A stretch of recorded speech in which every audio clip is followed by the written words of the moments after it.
अद्या महामाया उनकी माता है। और निरंजन साहब के पिता कौन है?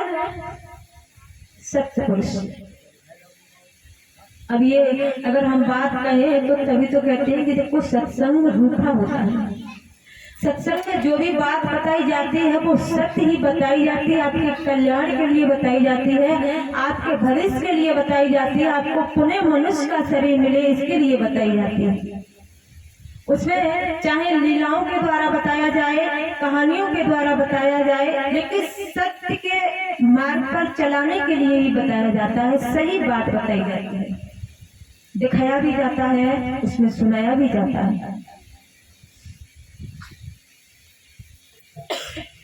कहते हैं कि जब सृष्टि की रचना नहीं हुई थी तो सबसे पहले सत्य पुरुष ने अपने मन में ये विचार किया था, उनके मन में ये विचार आया था, इच्छाएं प्रकट हुई थी, तब उन्होंने अपने सबसे पहले इन पुत्रों को प्रकट किया था।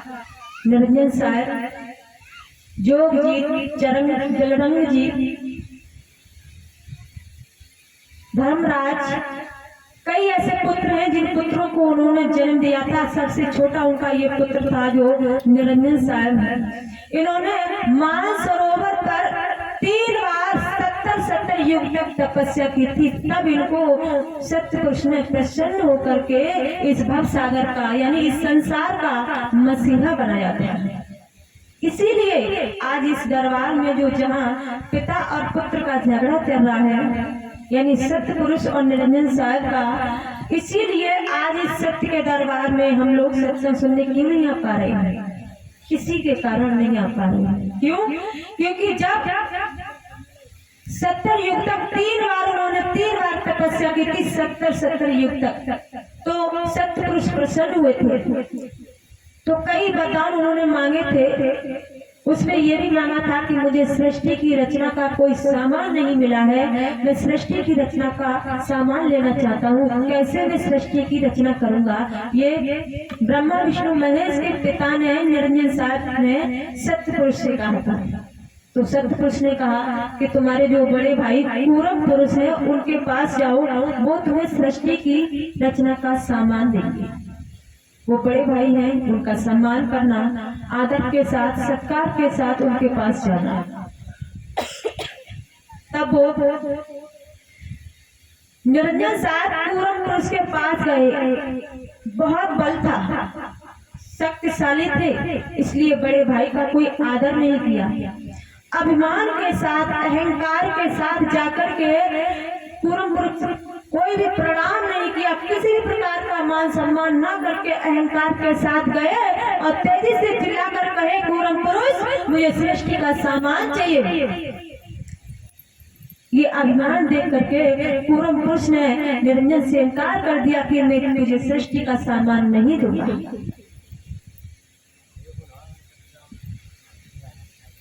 पूरब पुरुष को क्रोध आ जाता है, मैं तुझे सृष्टि का सामान नहीं दूंगा। निरंजन साहब को भी क्रोध आ गया, सोचने लगे अगर ये ऐसे ही पूरब पुरुष मुझे सृष्टि का सामान नहीं देंगे तो मुझे लेना भी अच्छी तरह से आता है। आपस में झगड़ा होने लगा। निरंजन ने पूरब पुरुष का पेट फाड़ दिया। जो सृष्टि का सामान उनके पेट में भरा हुआ था वो सारा सृष्टि का सामान बाहर निकल गया। जब बाहर निकल गया, पूरब पुरुष मूर्छित होकर जमीन पर गिर गए। फिर उन्होंने अपने पिता सत्य पुरुष का ध्यान किया। सत्य पुरुष वहीं प्रकट हुए। तब ये सत्य पुरुष ने क्रोध में आकर के ये कहा था कि निरंजन, ये तेरा बड़ा भाई था, मैंने तुझसे इसलिए इसके पास भेजा था, तू उसका सम्मान करना, इससे सम्मान के साथ सृष्टि का सामान मांगना, लेकिन तूने ऐसा नहीं किया। इसके साथ तूने दुरुपयोग किया, इसका पेट फाड़ दिया। इसलिए जा, मैं तुझे श्राप देता हूँ कि आज के बाद तुझे कभी भी मेरा जिंदा चैतन्य दर्शन नहीं होगा और ना ही तू मेरे लोक में आएगा। ये कब की बात है? सृष्टि की शुरुआत की बात हम आप लोगों को बता रहे हैं। और आप लोगों को ये भी नहीं पता होगा और हमको भी नहीं पता है, ये जिसने ये रचा है, जिसने ये किया है, जो ग्रंथों में लिखा है, वही बात हम आप लोगों को बता रहे हैं और ये सत्य है। तो जब ये श्राप निरंजन साहब को सतपुरुष ने दिया, तब सतपुरुष ने वो निरंजन साहब ने सतपुरुष से कहा, पिताजी अगर ऐसी बात है तो याद रखिए जहां तक मेरी चलेगी, निरंजन साहब ने अपने पिता से कहा सतपुरुष से कि जहां तक मेरी चलेगी वहां तक मैं भी किसी जीव को, संसार के किसी भी जीव को आपका जिंदा चैतन्य दर्शन नहीं होने दूंगा, और जहां तक मेरी चलेगी वहां तक मैं किसी भी जीव को सतलोक नहीं जाने दूंगा। आज वही पिता और पुत्र का दोनों का झगड़ा चल रहा है, उन्हीं पिता और पुत्र का। इसीलिए आज हम लोग यहाँ क्या कह रहे हैं, झूला ढोलन की तमाशा होता, मुझे बुलावा नहीं देना पड़ता। हमारे जो गुरु भाई सब सुबह सुबह भाई लोग सभी प्रभात फेरी के लिए गए, बताओ बुलावा जाना, गांव गांव जाकर के, घर घर जाकर के आपको बुलावा दिया, ऐसा करना पड़ता। कोई एक वो बंदर वाला खेल वाला आ जाता, डमरू बजा के पूरे गांव में घूम आता, एक ही बार डमरू बजाया तो घर को रोटी गाय में होती गाय में छोड़ आते, तय पे होती तय पे छोड़ देते, खेत में अगर दराती खुरके जो कुछ भी होती वही छोड़ दे, लेकिन बंदर बंदरिया का तमाशा देखने जाते। अरे इतने ठीक तो है, लेकिन संत हमेशा आप लोगों के लिए ही इस दुनिया में आते हैं। हम लोग इसलिए इस संसार में नहीं आए हैं कि हम बस खाएं पिए और इस दुनिया से चले जाएं, नहीं। इसलिए आप लोग इस संसार में आए, आपको मनुष्य का जो शरीर मिला है, इस मनुष्य के शरीर से कुछ ऐसा कर लीजिए जिससे फिर से आपको ये मनुष्य का शरीर मिल जाए। और फिर निरंजन साहब भी किसी के लिए गलत नहीं करते हैं, वो भी अपने गलत तो करते ही हैं। जिन निरंजन साहब ने स्वयं अपने पुत्रों को यानी ब्रह्मा विष्णु महेश को मोक्ष और मुक्ति का साधन नहीं बताया, भला वो आप लोगों को बता सकते हैं? नहीं बता सकते हैं। क्यों? जब निरंजन साहब अध्या महामाया के गर्भ में ये तीनों बच्चे थे, तब निरंजन साहब ज्योत निरंजन के रूप में इस संसार में प्रकाश के रूप में विलय हो गए थे। उन्होंने इनकार कर दिया था कि मेरा पता मेरे पुत्रों को मत बताना, और अगर बताओ तो ज्योत निरंजन का उनको दर्शन कराना, मैं उन्हें जिंदा चेतन दर्शन नहीं दूंगा। और अगर दूंगा भी तो वो इस संसार में जाकर के संसार के लोगों को इस सत्य के बारे में बताएंगे, लेकिन मैं ऐसा नहीं चाहता हूँ।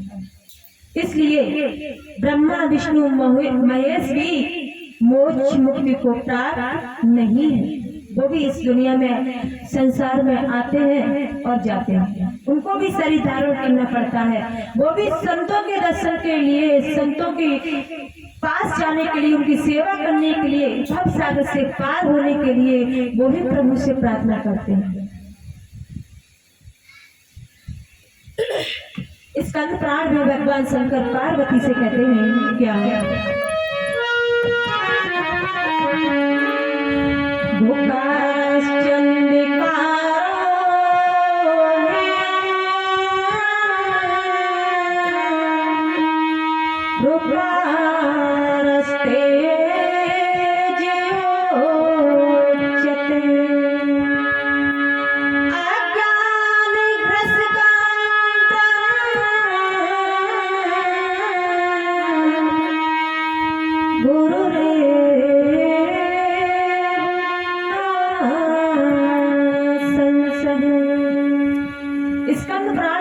शंकर पार्वती से कहते हैं कि हे पार्वती, दुनिया के लोग मेरी पत्थर की मूर्ति बना करके, मेरा पत्थर का मंदिर बनवा करके मुझे उसमें बिठा देते हैं, मेरी पूजा करते हैं, मेरा व्रत रखते हैं, तपस्या करते हैं, मेरी सेवा भी करते हैं, लेकिन मैं उन्हें जिंदा चैतन्य दर्शन ऐसे नहीं दे सकता हूँ।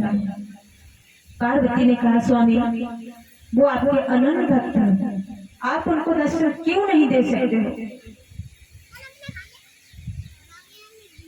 भगवान शंकर ने कहा, पार्वती, गुरु शब्द का अर्थ होता है अंधकार यानी अज्ञान, और रूप शब्द का अर्थ होता है प्रकाश यानी ज्ञान।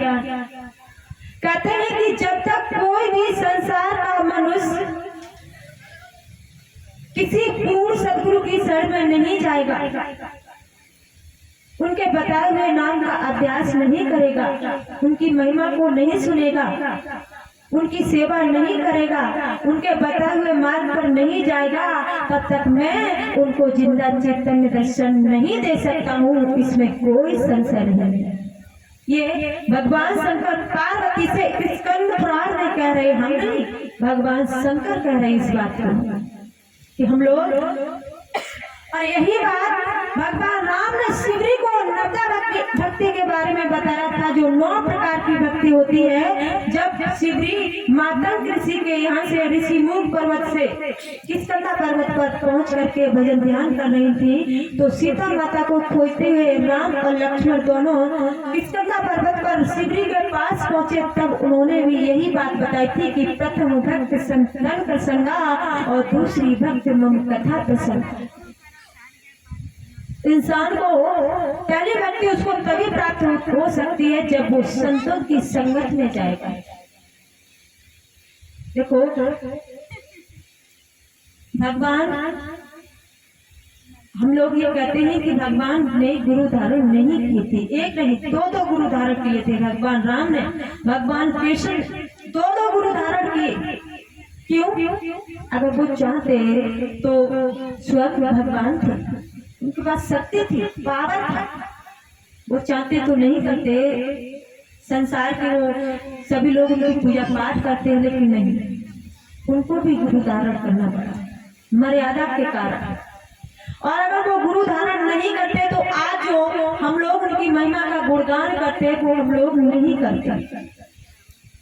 और गुरु धारण करने का मतलब ये नहीं होता है कि हम लोग गुरु धारण कर लेंगे या संतों के पास जाएंगे, उनके दरबार में जाएंगे तो महात्मा हो जाएंगे, या फिर हमारा जो घर गृहस्थी का राग राग है वो सब खत्म हो जाएगा। नहीं, संत महापुरुष जन हमेशा ही हम लोगों के लिए, हमारे भविष्य के लिए, हमारे कल्याण के लिए ही इस दुनिया में आते हैं। वैसे संतों को किसी चीज की कोई जरूरत नहीं पड़ती।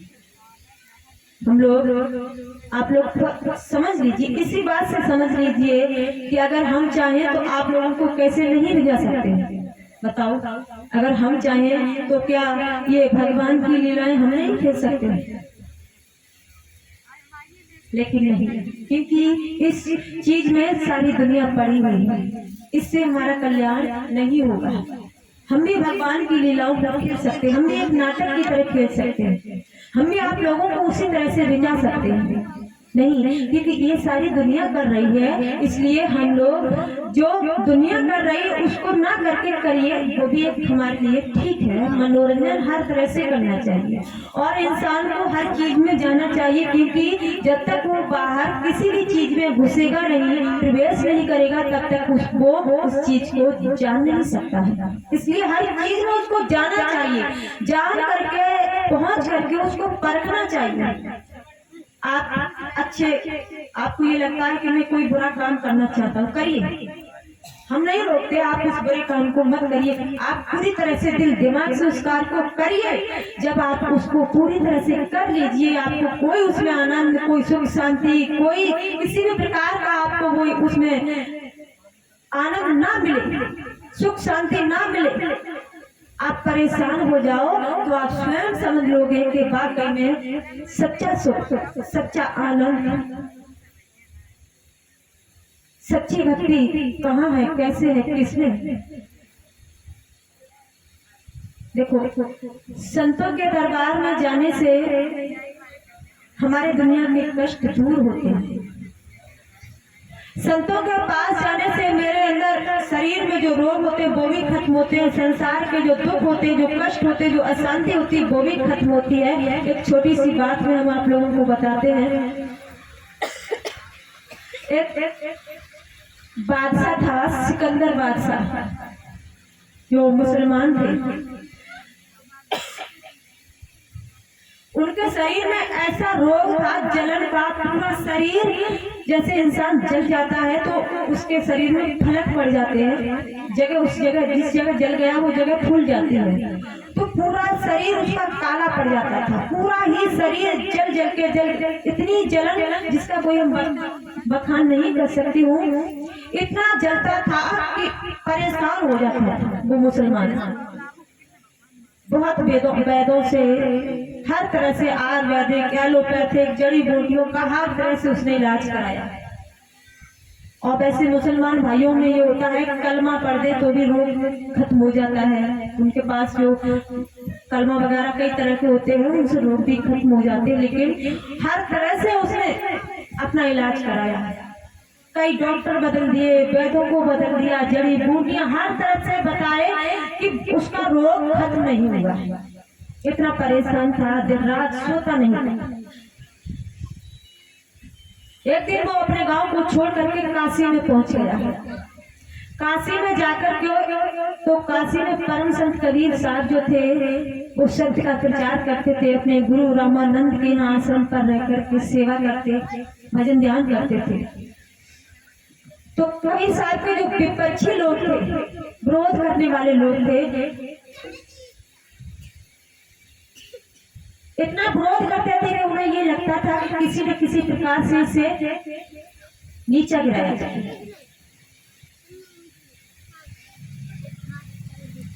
एक दिन क्या हुआ कि वो लोग उसी के पास पहुंच गए जो बादशाह था सिकंदर, उसके पास। उसने रोल पिटवा दिया था कि काशी में कोई ऐसा वैद्य हो, ऐसा कोई संत हो जो मेरे रोग को खत्म कर दे।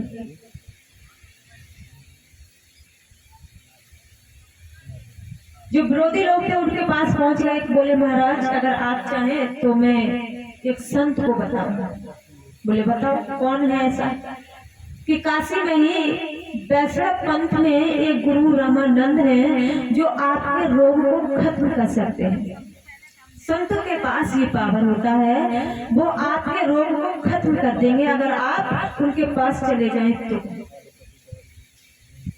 बोले ये भी कोई बात है, मेरा रोग खत्म हो जाए बस, मुझे जाने से क्या, चला जाऊंगा। तो सिकंदर अपनी सेना की टुकड़ी को लेकर के गुरु रामानंद के पास पहुंच गए। बुद्ध भगवान अपनी चारपाई पर बैठे हुए थे। सिकंदर को देखते ही, सामने मुंह किए हुए बैठे थे, सिकंदर को देखते ही सिकंदर की तरफ पीठ करके पीछे आगे मुंह करके बैठ गए कि मैं इस कसाई का मुंह देखना नहीं चाहता। ये मांस खाता है, जीवों की हत्या करता है, कसाई है।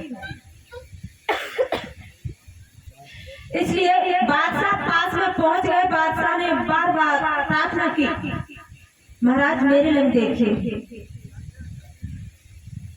लेकिन नहीं। बुद्ध भगवान इनकार करते रहे कि तू यहाँ से चला जा, मैं तेरा मुंह नहीं देखना चाहता।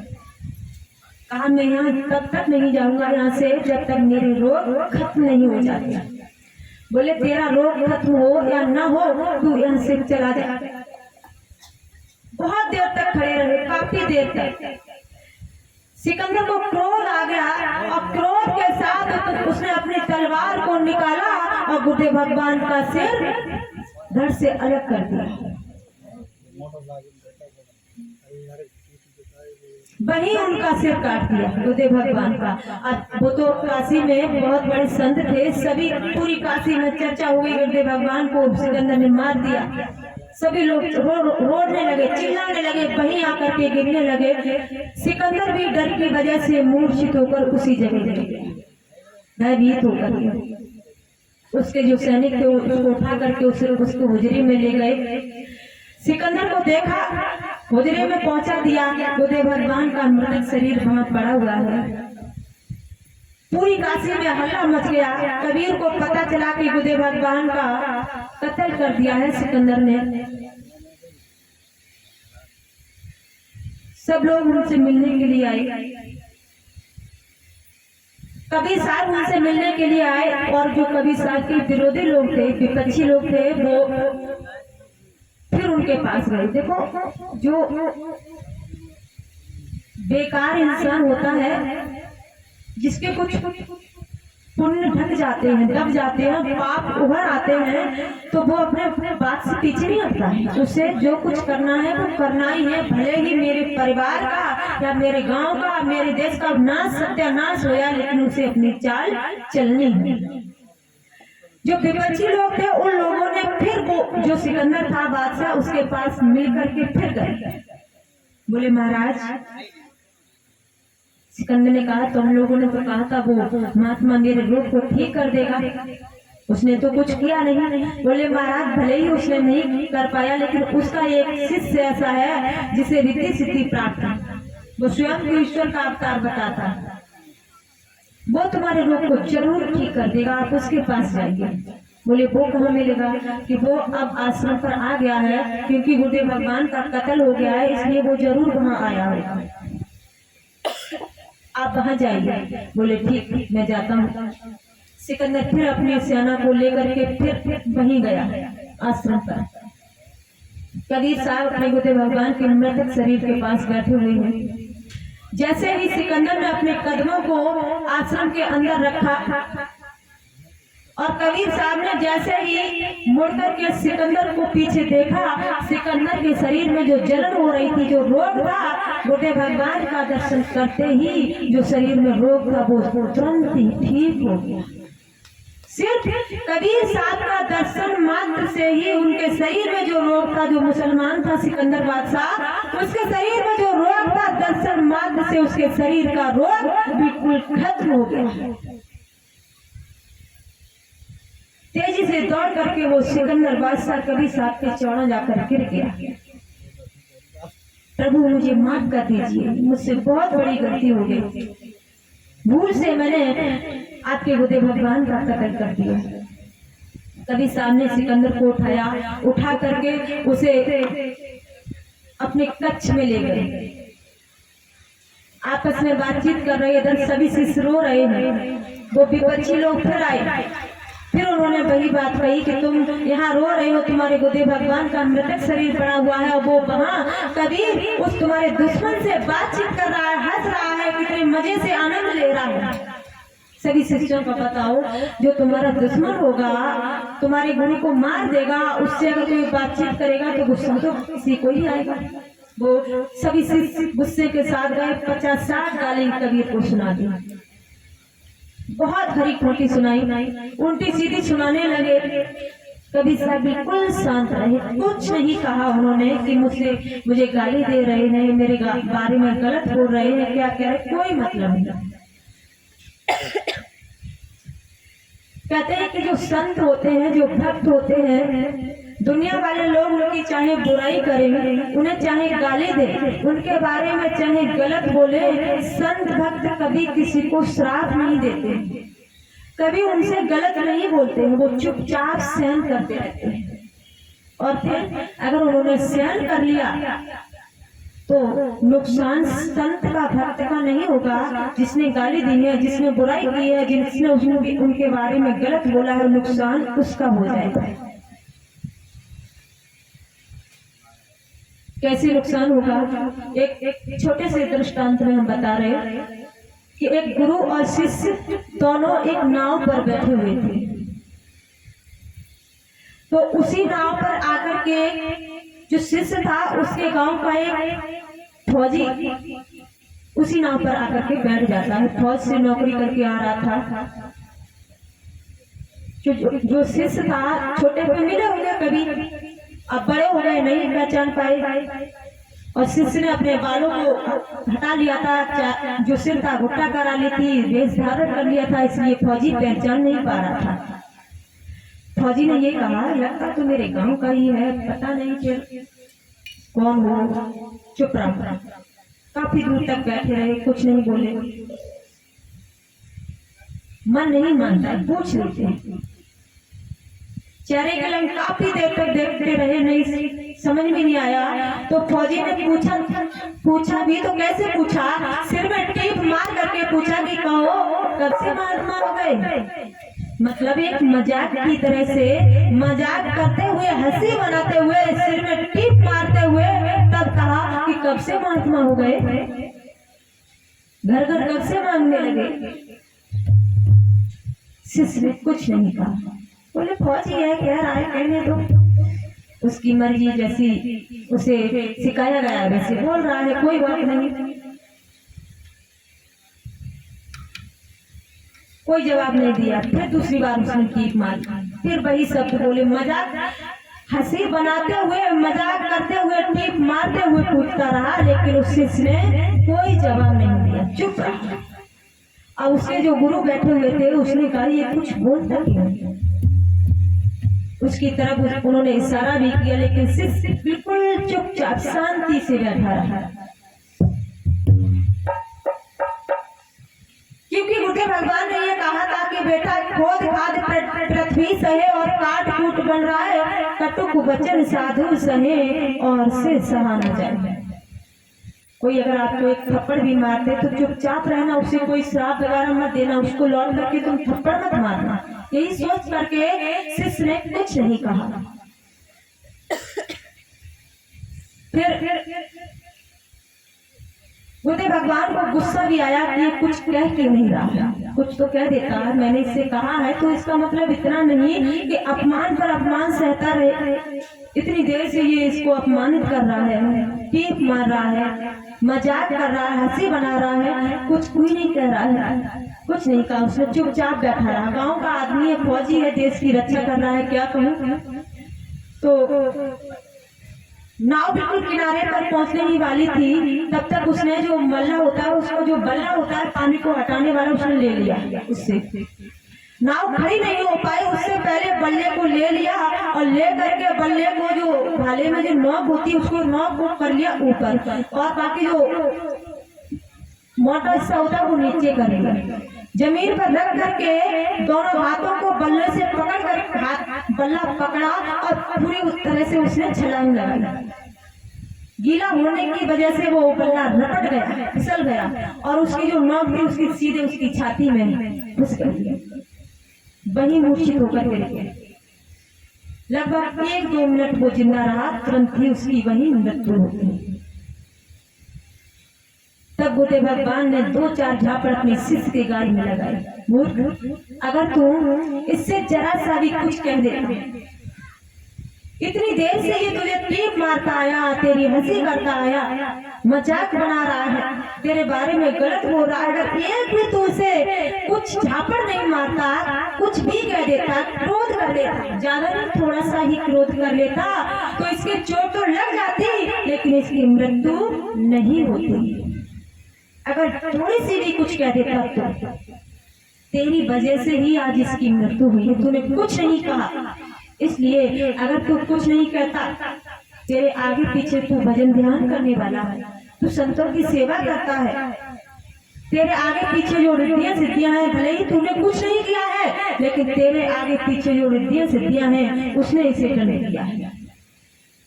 भले ही संत इस बात को सहन कर ले, भक्त सहन कर ले, लेकिन जो कुदरत है वो कभी सहन नहीं करती।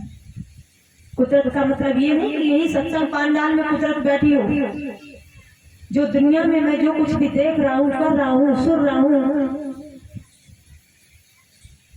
जो कुछ भी मेरे द्वारा या किसी और के द्वारा हो रहा है, वो क्या है? वो सब सब ये कुदरत के द्वारा है। और हम लोग कितना भी अपमान करते रहे, कितने भी गलत बोलते रहे, मुझे दंड मिलता है तो ये मत समझना कि ऐसे ही मिला है, मेरी ही गलती के द्वारा ही मुझे मिला है। इसलिए कहते हैं कि कभी भी किसी भी रूप में संतों की तो बहुत दूर रही, अगर कोई प्राणी मात्र भी अगर दुखी है तब भी मुझे उसकी सहायता करनी चाहिए। कोई सादा प्राणी मात्र या मेरा पड़ोसी है, मेरा परिवारी जन है, मेरे गांव वाला है या मेरे अड़ोस पड़ोस का रहने वाला है, अगर वो दुखी है तो एक इंसानियत के नाते भी उसकी सहायता करनी चाहिए, उसको देखना चाहिए, क्योंकि कभी नहीं पता है वह प्रभु किस रूप में, किस दिन, किस घड़ी मेरे घर आ जाए, कोई नहीं समझ सकता है। इसलिए मेरे भगत बंधु वहीं आ जाइए जहाँ कबीर साहब को वो लोग गाली दे रहे हैं, लेकिन वो चुपचाप खड़े हो, कुछ नहीं कह रहे। तब कबीर साहब ने कहा कि तुम लोगों को ये लगता है कि मुझे बुद्ध भगवान की लग नहीं रही, बुद्ध भगवान तो तुम्हारे साथ ही है, सिर्फ उन्होंने शरीर ही छोड़ा है, वो तो तुम्हारे हमेशा साथ रहते हैं। सभी लोग रो रहे कि मैं ऐसे नहीं मानता हूँ, मुझे मेरे बुद्ध भगवान चाहिए। कबीर साहब ने कहा कि अगर तुम्हें इस 5 तत्वों के शरीर से प्रेम है तो ठीक है, चलिए मैं आपके ही हिसाब से चल रहा हूँ। तो सभी शिष्यों को लेकर के गुरुदेव यानी कबीर साहब सभी शिष्यों को लेकर के जहाँ गुरुदेव भगवान का यानी स्वामी रामानंद जी का मृतक शरीर पड़ा हुआ था, शरीर भर से सिर अलग पड़ा हुआ था, वहां जाकर के पहुंच जाते हैं। कबीर साहब ने कहा कि जाओ एक सफेद चादर लेकर के आओ। सफेद चादर को मंगवाया, शरीर को सफेद चादर से ढक दिया। सभी शिष्यों ने ये देखा, जब गुरुदेव भगवान का शरीर उस सिकंदर ने काटा था तो शरीर से रक्त निकल रहा था। जब शरीर में कोई चोट लगेगी तो क्या निकलेगा? पानी तो नहीं निकलेगा, रक्त ही तो निकलेगा। तो रक्त निकल रहा था। जब वहां से वो आए तो एक घर से दूध की धार निकल रही थी और एक से पानी की धार निकल रही थी। ये कोई ऐसी बात नहीं है कि आप लोग सोचो मैं किताब से सुना रही हूँ, कोई कहानी हो, नहीं। जब देखा तो एक तरफ से दूध की धार और दूसरी तरफ से पानी की धार निकल रही। गुरुदेव भगवान ने यानी कबीर साहब ने सफेद चादर को मंगवाया, शरीर को ढक दिया सफेद चादर से। सभी शिष्यों को बिठा लिया, गुरुदेव भगवान से प्रार्थना की कि हे गुरुदेव भगवान, शाम होने वाली है, आरती का समय होने वाला है, सभी भक्त आपका इंतजार कर रहे हैं। आप कृपया करके अपने भक्तों की पुकार को सुन करके प्रभु आरती बंधन का समय हुआ है, आप आ जाओ। जैसे ही शब्द कहे कि आरती बंधन का समय होने जा रहा है, आप आ जाओ, अपनी भक्तों की पुकार को सुनो। गुरुदेव भगवान तुरंत ही राम राम का शब्द बोलते हुए तुरंत ही खड़े हो जाते हैं। जैसे ये चमत्कार देखा तो सभी जितने भी भक्त जो गाली दे रहे थे वो सभी कबीर साहब का जयकारा लगाने लगे। तेजी से कबीर साहब का जयकारा लगाते हुए कुछ भक्तों ने कबीर साहब को अपनी गोदी में उठा लिया, कुछ भक्त जयकारा लगाने लगे। ये जयकारा सुनकर के गोदी में उठाते हुए भक्तों को देख करके गुरुदेव भगवान भी ये अचंभे में पड़ गए कि आप लोग इनका जयकारा कैसे लगा रहे हैं। बोले प्रभु आपका शरीर मृतक पड़ा हुआ था। उन्होंने देखा तो एक साइड दूध की धार थी, एक साइड पानी की धार थी। बोले ये क्या हुआ? बोले आप लोग सिकंदर बादशाह ने काट दिया था और कबीर साहब की वजह से ही आपको ये उन्हें दूसरा शरीर मिला। ये गुरुदेव भगवान यानी स्वामी रामानंद जी जानते थे कैसे कि जब स्वामी रामानंद जी जो थे वो भले ही एक सदगुरु थे, लेकिन मोक्ष और मुक्ति का रास्ता उनके पास नहीं था। उन्होंने कई बार उनसे प्रार्थना की थी कि मुझे मोक्ष और मुक्ति का रास्ता बताइए। क्यों? क्योंकि कई बार उन्होंने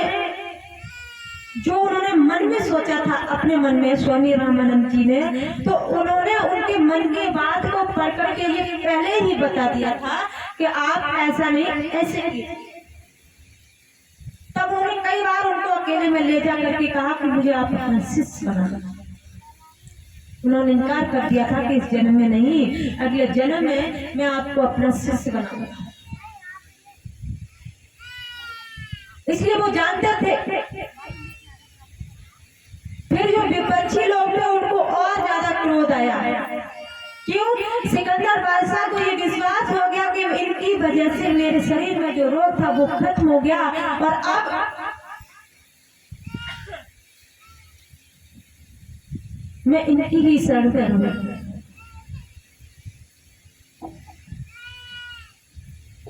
फिर इसके बाद विपक्षी लोग थे उनके पास गए, बोले महाराज आप इस ढोंगी महात्मा के बातों में आ गए, ये ढोंगी महात्मा है, वैसे ही लोगों को उलझाए हुए हैं, ये स्वयं को ईश्वर बताता है, आप इसके चक्कर में मत रहिए। तब सिकंदर बादशाह ने फिर कबीर साहब से कहा ये लोग जो बता रहे कि आपको ये आप ईश्वर का ठेका लिए बैठे हुए हो कि मैं ईश्वर हूँ। बोले हाँ। तो सिकंदर ने सोचा अगर ऐसी बात है तो ठीक है, तो अपने मंत्री को आदेश दिया कि जाओ एक गाय लेकर के आओ। गाय को मंगवाया, गाय को मंगवाने के बाद गाय सामने खड़ी कर ली और खड़ी होने के बाद तुरंत ही सिकंदर बादशाह ने गाय के सिर को घर से अलग कर दिया, काट दिया गाय को। वही कभी साहब से कहा कि अगर आप ईश्वर का ठेका लिए बैठे हुए हो तो इस गाय को जीवित कीजिए। कभी साहब खड़े हो गए, खड़े होकर के गाय को, जो गाय कटी हुई गाय पड़ी हुई थी उसके ऊपर पीठ पर अपने हाथ को सहराया और चुटकी को बजाते हुए तुरंत ही गाय को आवाज लगाई। गाय तुरंत ही खड़ी हो गई। एक नहीं, अगर हिंदुओं की बात हो तो चलो अलग बात है, लेकिन ये मुसलमान की बात है। कई बार सिकंदर बादशाह को कबीर साहब ने एक नहीं कई बार ये चमत्कार दिखाए, तब उनको ये विश्वास हो पाया था। तब कबीर साहब ने सिकंदर बादशाह को यानी फिर वो मोहम्मद साहब को दिव्य विमान में बिठाल करके कबीर साहब ने सतलोक में जाकर के सतपुरुष का दर्शन कराया था। फिर वहीं से उस दिव्य विमान में बिठाल करके गुरुदेव भगवान ने यानी कबीर साहब ने वहाँ मक्का में उनको भेजा था। ये कोई वैसी बात नहीं, इस दुनिया में सबसे पहले संत यही परम संत कबीर साहब सतयुग में त्रेता में द्वापर में हर युग में अनेकों रूपों में आए और कलयुग में पता नहीं कितनी बार आए और कितनी बार हम भक्तों का उद्धार करने के लिए आएंगे और आते ही रहेंगे। तो देखो, ये कोई हम लोग कहानी हो या फिर किसी भी प्रकार की कोई भी महिमा के द्वारा या घटना के द्वारा आप लोगों को इसलिए बताया जाता है ताकि आप विश्वास कीजिए इस बात पर, विश्वास करके इसके आधार पर आप चलें। जो आपका मनुष्य जीवन सफल होने वाला है, लेकिन आप उस सफल को प्राप्त नहीं कर पा रहे हो, सफल की तरफ नहीं पहुंच पा रहे हो, आप इनको सुने, उसके आधार पर चलें और अपने मनुष्य जीवन को सफल बनाएं। और ऐसी एक घटना कभी साथ की ही नहीं, ऐसी कई एक घटनाएं श्री स्वामी अद्भुत देव अनुरागी जी महाराज ने हम भक्तों के साथ भी किया है। एक बार प्रोग्राम गुरुदेव भगवान का भटिंडा में चल रहा था, पंजाब में भटिंडा जो है वहां चल रहा था। तो कीलर मऊ में जो एटा के पास, शायद आप लोगों ने गांव सुना हुआ, कीलर मऊ गांव है, उस गांव में गुरुदेव भगवान के बहुत सारे भक्त हैं। उसमें एक भक्त है कृपाल सिंह, जिनका नाम कृपाल सिंह था। तो गुरुदेव भगवान मंच पर बैठे हुए थे। धर्मराज के दूत चंडक और प्रचंडक कृपाल सिंह को लेने के लिए आए, ले गए। ले जाने के बाद यमलोक में पहुंच गए। फिर कहा कि चलो अंदर साहिब के पास चलो। बोले कौन साहिब? बोले जो सबका साहिब है, तुम्हारा भी साहिब है? बोले नहीं, मेरे साहिब यहाँ हो ही नहीं सकते हैं। बोले क्यों? क्योंकि मेरे साहिब भटिंडा में प्रोग्राम कर रहे हैं और आप लोग मुझे ले आए हो, ये ठीक नहीं है। बोले तेरा साहब कौन है, कैसा है? जो भटिंडा में प्रोग्राम कर रहा है, जो सबके साहब है, वो तेरे भी साहब, इसलिए अंदर चल। बोले नहीं जाऊंगा। जबरदस्ती उन लोगों को, वो कृपाल सिंह को, दोनों लोग चंडक और प्रचंडक अंदर ले गए धर्मराज के। खड़े हो गए, बोले ये मेरे साहब नहीं है। धर्मराज तुरंत ही सिंहासन से खड़े हो गए। बोले ऐसा आदमी बताओ आया है, ये मेरे साहब नहीं। बोले तेरे साहब कौन है? अगर मैं तेरा साहब नहीं तो कौन तेरा साहब है, मुझे बता। बोला अपने साहब को। कृपाल सिंह हाथों को जोड़कर खड़े हो गए, प्रभु ये धर्मराज के दूत मुझे यहाँ से ले आए हैं, आप जहाँ भी हो जल्दी से आओ, मेरी रक्षा करो। गुरुदेव भगवान तुरंत ही अपने डंडे के साथ अपने भक्त के पास पहुंच गए। ये कोई हम किताब से नहीं, आप लोग ये सोचो, ये कीलर मऊ की बात है जो एटा के पास है। अगर आप लोग इस बात को पता करना चाहे, जानकारी करना चाहे, तो वहां जाकर के पूरी तरह से छानबीन करके ये जानकारी कर सकते हैं। जैसे ही उदय भगवान अपने डंडे के साथ वहां पहुंचे, तैसे ही धर्मराज सिंहासन से उतर करके उदय भगवान के पास पहुंच करके हाथों को जोड़कर खड़े हो गए, प्रभु मुझसे, मेरे भक्तों से भूल हो गई, मेरे दूतों से, ये आपके पास जाएगा, आपका भक्त है, आपके ही लोक में जाएगा, मुझसे गलती हो गई। अपने दूतों को आदेश दिया कि जाओ, जहां से इसको लेकर आयो वहीं ले जाओ, ये हमारे यहाँ नहीं, आप ये गुदे भगवान के लोक में जाएगा, इनका भक्त है, भजन ध्यान करने वाला है, इसलिए इसका यहाँ कोई काम नहीं। तब गुदे भगवान ने ये बताया कि 1 साल 40 दिन के बाद उसकी मृत्यु होगी, उसका समय तब आएगा। नीचे सभी लोग, जहाँ मृतक शरीर होगा वहां तो सभी लोग रो ही रहे होंगे, जहाँ मृतक शरीर पड़ा हुआ था सभी लोग रो रहे थे। जैसे ही कृपाल सिंह ने जो उस शरीर में प्रवेश किया, तैसे फट सिधाने एकदम खड़े होकर पूरा शरीर पसीने से लसप हो गया था। तेजी से खड़े होकर कहा, मुझे पंखा दीजिए। जो लोग पास में रो रहे थे, कुछ लोग डर गए, ऐसा तो नहीं भूत बन गया हो, कुछ लोग तो डर की वजह से भाग गए, दूर भाग गए, कुछ लोग रोते रहे, कुछ लोग भाग गए, कुछ लोग हिम्मत बांध करके वो छत पर पंखा को जो हाथ से बिजना डुलाते हैं उसको लेकर के छत के ऊपर चढ़ गया। तो हिम्मत बांध कर कुछ लोग उसके पास गए, बोले भैया कृपाल सिंह हो? बोले और कौन दिखता है? भूत दिख रहा हूँ क्या? बोले नहीं। क्या थे? कहा कि मुझे ऐसे धर्मराज के दूत जो चंडक प्रचंडक होते वो ले गए थे और मेरी रक्षा गुरुदेव भगवान ने की है, और मेरी मृत्यु 1 साल 40 दिन के बाद होती है।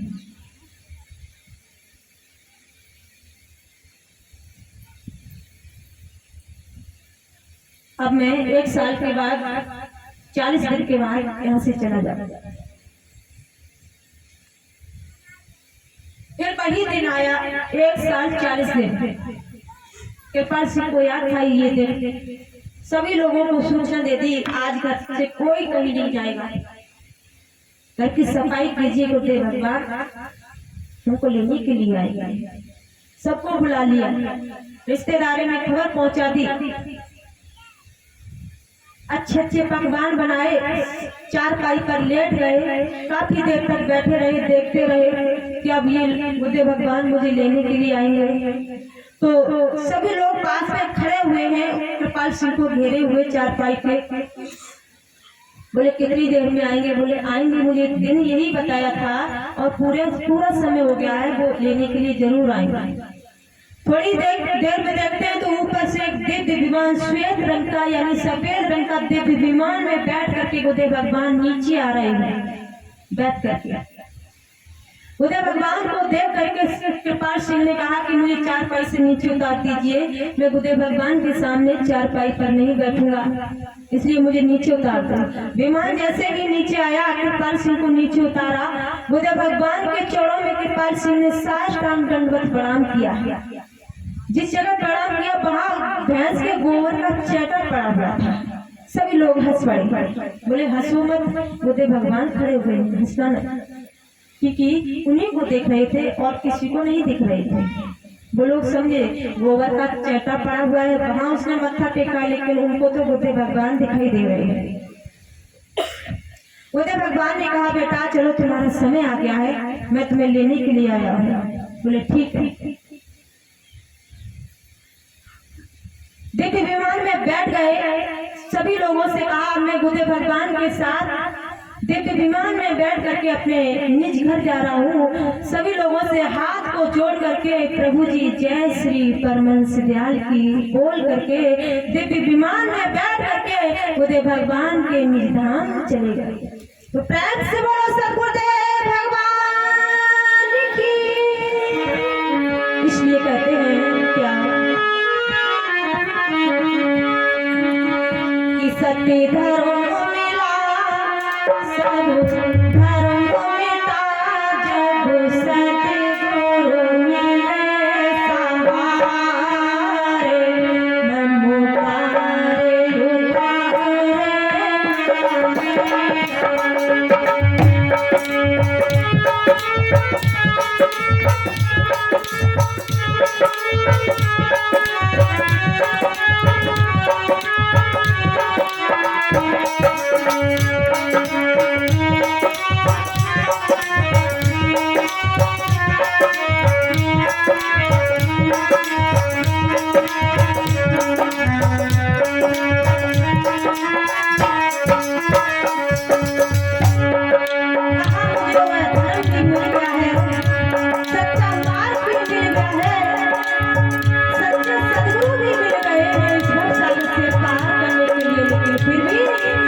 उसको मैं अपना नहीं रहा हूँ, उसको छोड़ रहा हूँ। जो मेरे साथ नहीं जाएगी उसे मैं अपने दिल के अंदर छुपा कर रख रहा हूँ। कहते हैं क्या लक्ष्मी चौरा से सागर की कठिन भार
सच्ची सुख शांति हम लोगों को अगर मिलेगी तो प्रभु की भक्ति में मिलेगी।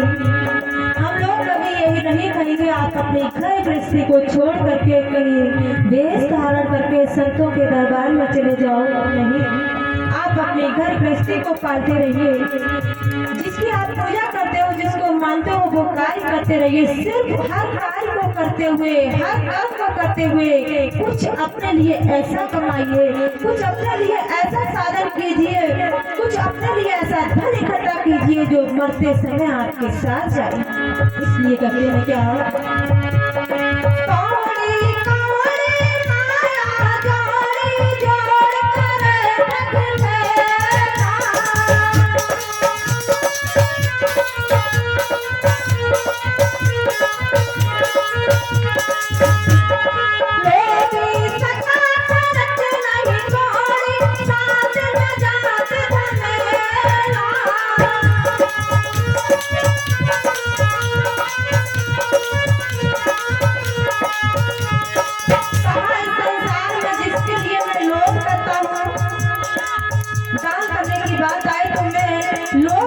जाता हूँ कि कहीं मेरे हिस्से में जो धन है वो कहीं खर्च न हो जाए। किसी जगह पर अगर मैंने लगा दिया तो मैं क्या खाऊंगा। नहीं, अगर किसी जगह पर आप अपने धन को लगाओगे, जो भी धन है, वैसे तो ये कहते हैं कि जो 10वां भाग होता है वो गुरु का होता है।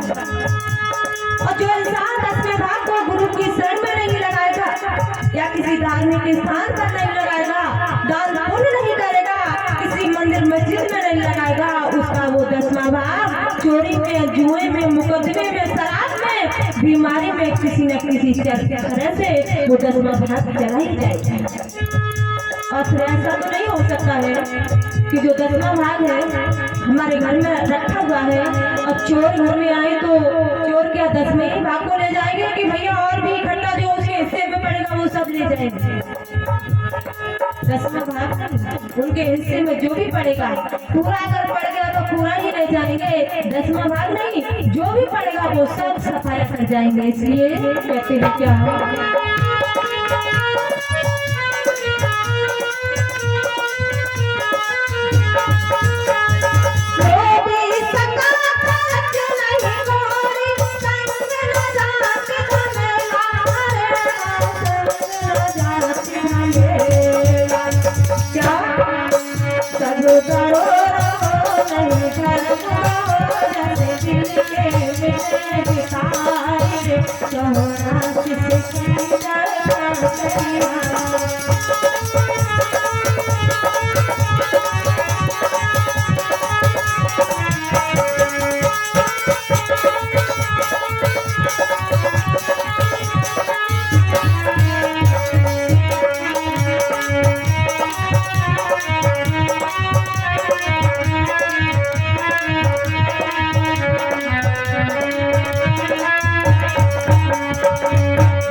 ये शरीर यहाँ रहेगा तब तक का ही ये प्रेम हम उनसे करेंगे और वो हमसे करेंगे।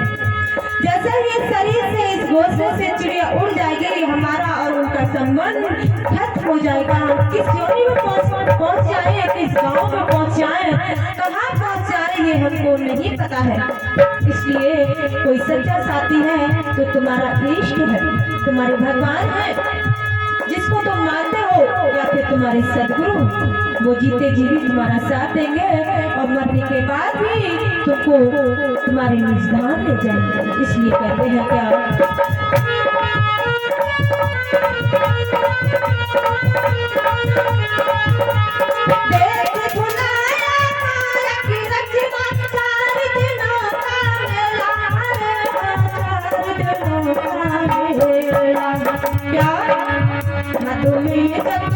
नहीं हो तेरा दिल के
मिटे से कटी मेरे निकट बेकार घबराहट से कटी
तो मेरे भगत बंधु कहते हैं कि हमारे लिए संसार पे सिर्फ 4 दिनों की ये चमक चांदनी है।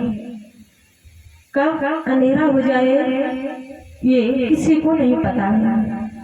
इसलिए हर पल को, हर क्षण को अंतिम समझ करके अच्छे कर्मों में, प्रभु की भक्ति में हर दिन ऐसा ना सोचे आप लोग कि आज नहीं, कल नहीं, परसों सोमवार आएगा तो सोमवार को करेंगे, मंगलवार आएगा मंगलवार को करेंगे, बुधवार आएगा बुधवार को नहीं। हर दिन, हर समय, एक एक पल चेतनता में अगर हम जिएंगे और एक एक पल को लेकर के ही अगर हम अच्छा काम करेंगे, तभी हमारा ये जो पाप मैंने जन्म जन्म से करवाया है, करते आए हैं, वो पाप की गठरी तभी टूट सकती है। आप लोगों के इतने अच्छे भाग्य है जो ऐसे सदगुरु दे भगवान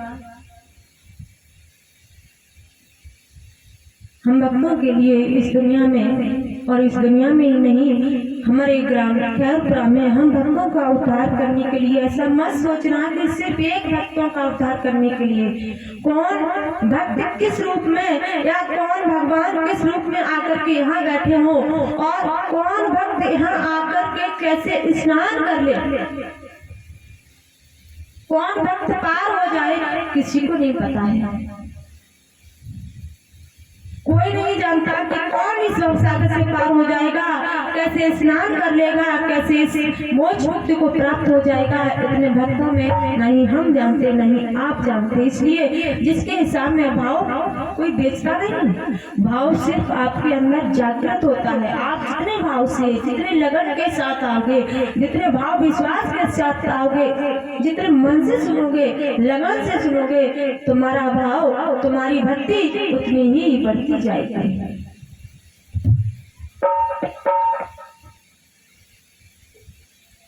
तो आज प्रोग्राम चलते चलते तीसरे दिवस बनाया है। कल और परसों 2 दिन प्रोग्राम और चलेगा। हमारी आप लोगों से यही प्रार्थना है कि भैया थोड़ी गांव की लाज रख लीजिए। ये गांव काफी बड़ा है और ये गांव इतना बड़ा है, शायद यहाँ जगह अगर सभी लोग आ जाए तो बन नहीं पाएंगे। और मुझे पता है कि हाँ, सच्ची बात को सुनने वाले लोग तो बहुत कम होते हैं। ज्यादातर लोग संसार की चीजों को पसंद ज्यादा करते हैं, और जिन लोगों को अगर मेरी बात अच्छी लगती हो वाकई में सत्य के मार्ग पर जाना चाहते हो आप लोग तो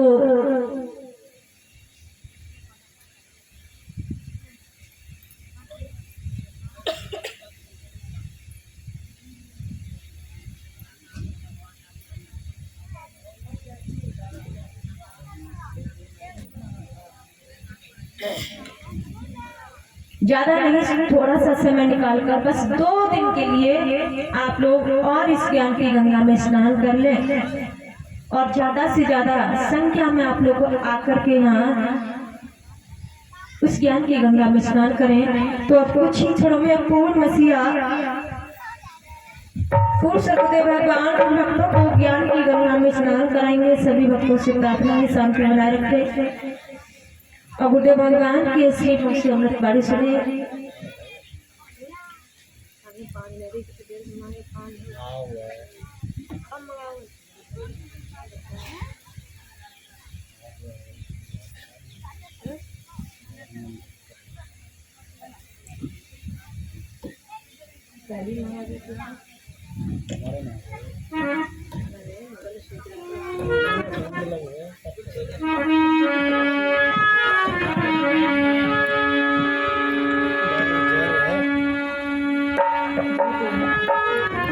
तो भक्त सतगुरु भगवान से प्रार्थना करता है कि हे प्रभु आ जाओ, आपके भक्त आपका इंतजार कर रहे हैं। तो कहते हैं प्रभु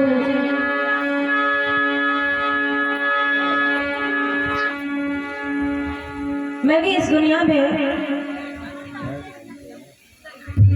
भक्ति के लिए इस संसार में आया हूँ, भक्ति ही करना चाहता हूँ, लेकिन क्या करूँ, माया का ऐसा चक्कर है कि जो इंसान एक बार माया में पड़ जाए वो निश्चय ही इस माया में फंस करके अपने आप को भूल जाता है, स्वयं को भूल जाता है। उसे नहीं पता चलता है कि भक्ति कैसे करूं, कैसे मैं इस माया से छुटकारा पाऊं, कैसे मैं भव सागर से पार हो पाऊं।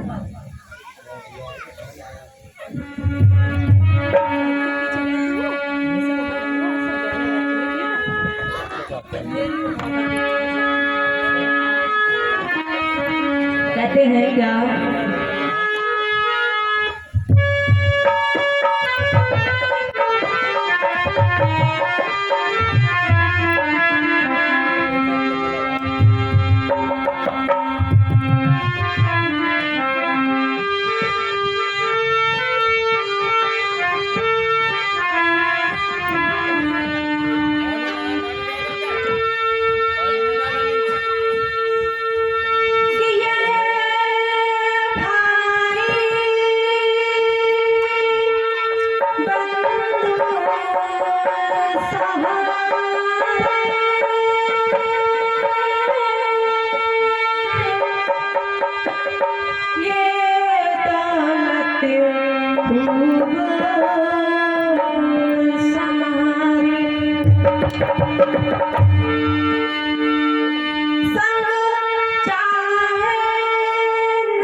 संसार में ये भाई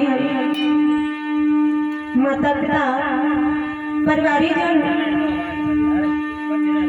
संसारी जितने भी हमारे संगी साथी हैं बस इसी दुनिया के